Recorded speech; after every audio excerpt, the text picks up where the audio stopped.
Hey everyone, Pro Auto Care here, Al Aramis, Pro Nose Moment. I got Master Technician Alex Morales with me. We're talking about something so many people see, check engine light. This car came in, check engine light is on. Alex, you pulled it in. It isn't just so simple, plug in, get a code and fix a part, right?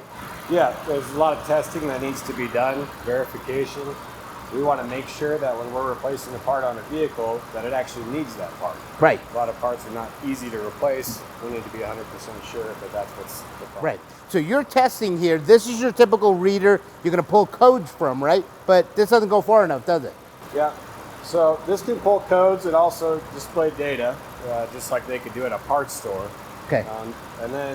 But you need to take it a step further because you need to be able to interpret this data that you're getting. But you also need to, in some cases, get more detailed information, in which case I would use an oscilloscope. Right, and that picoscope now is connected. So you're not only checking maybe the part that's bad, there's a circuit part in here, correct?